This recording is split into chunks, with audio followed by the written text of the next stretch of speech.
गुरुजी पागल कैले मोनावा, हाथवा में बान के कंगनवा हो। गुरुजी पागल कैले मनवा, हाथवा में बान के कंगनवा हो। गुरुजी पागल कैले मनवा, हाथवा में बानी के कंगनवा हो। गुरुजी पागल कैले मनवा, सोने के आसन सोने के सिंहासन, सोने के सिंहासन हो सोने के सिंहासन, सोने के आसन सोने के सिंहासन, सोने के सिंहासन हो सोने के सिंहासन।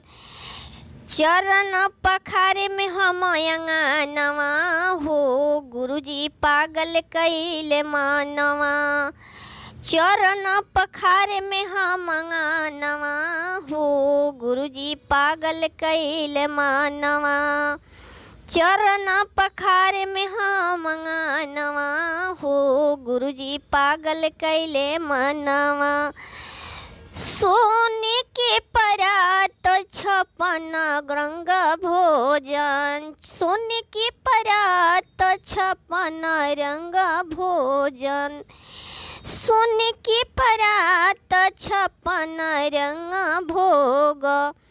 भोगवा लगाइबे हम अंगनवा हो। शिव गुरु बानी के कंगनवा, भोगवा लगाइबे हम अंगनवा हो। शिव गुरु बानी के कंगनवा, सोने के परात छपन रंग भोजन, सोने के परात छपन रंग भोजन, छप्पन रंग भोजन छप्पन रंग भोजन। भोगवा लगाइबे हम अंगनवा हो। शिवजी बानी के कंगनवा, भोगवा लगाइबे हम अंगनवा हो। शिवजी बानी के कंगनवा, हमारा हरिंदर भैया तीन सित गया नवा, हमारो हरिंदर भैया दिहले गया नवा।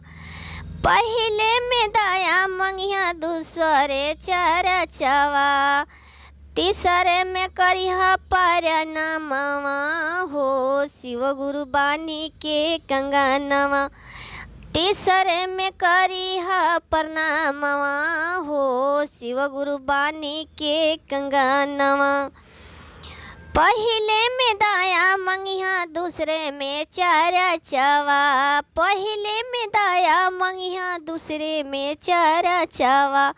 अरे तीसरे में करिहा तू नमा नवा हो।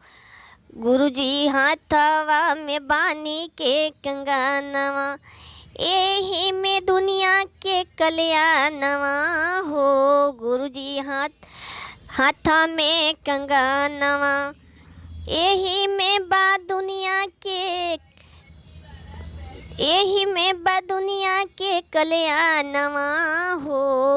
होली ह तू कंगनवा, हाथवा में बानी के कंगनवा हो। करिया गुरु के नमानवा, एही से बा दुनिया के कल्याणवा हो। शिष्या बानी के कंगनवा, एही में बा दुनिया के कल्याणवा हो। शिष्या बानी के कंगनवा।